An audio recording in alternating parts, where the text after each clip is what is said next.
مرحبا، كيفكن؟ اليوم رح نعمل تارت. أول شي حنبلش بالعجينة.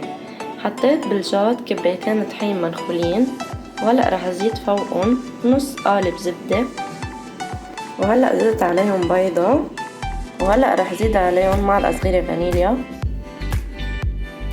وملعقة صغيرة من البيكنج باودر، وهلأ بدي زيد عليهم نص كباية من السكر الناعم، واخر شي بدي زيد عليهم ملعقة كبيرة من زيت النبات. وهلأ بندعك المكونات كتير منيح مع بعضها، وهيدا هو شكل العجينة من بعد ما عجناها منيح.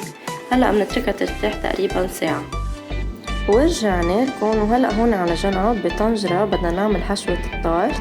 حطيت كبايتين حليب سائل، وهلأ بدي زيد عليهم ملعقتين كبار من الطحين ندوبهم منيح. وهلأ بزيد بيضة، هيدا كله على البارد أبدا ما نحطه على النار. وهلأ بزيد ملعقة فانيليا صغيرة، وهلأ بزيد 4 ملاعق سكر ناعم كبار. وهلأ ولع النار وبحطن على نار متوسطة وبلش حركهم منيح لحتى يجمد عند الخليط.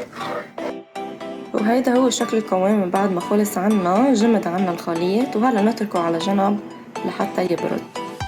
ورجعنا لكم، وهلأ من بعد ما ريحنا العجينة قسمتها بهيدا الشكل لقطع ودورتن، وهلأ بدي احطن بالقوالب.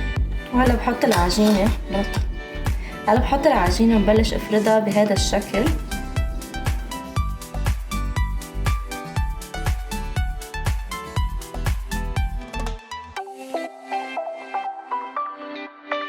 هلأ كرمال ما تنفخ عند العجينة بعمل بالشوكة بهيدي الطريقة.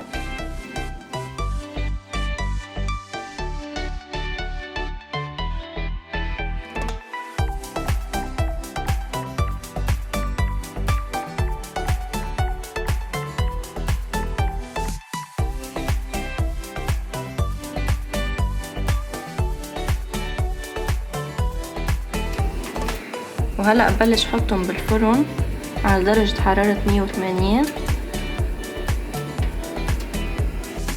وهيدا هو شكلهم من بعد ما خلصوا من الفرن. ريحتهم كتير حلوة، بنصحكم تجربوها. وصفة مضمونة 100% وكتير طيبة، ومثل اللي بنشتريها بالمحلات. وهيدا هو شكل التارت اللي سويناه سوا. انا حبيت حط فريز كفواكه اساسية، انتو فيكن تحطوا اي نوع فواكه انتو بتحبوه لتزينوا طبقكن. وما تنسوا تشاركوني بتجربتكم بالكومنتات، ودعمونا باللايكات والمشاركة بالقناة. وما تنسوا زر الجرس ليوصلكن الاشعارات لكل طبخة جديدة. بحبكن كتير، وانطرونا بشهر رمضان لوصفات ولا أطيب مع قناتكم أكلات بيتوتية.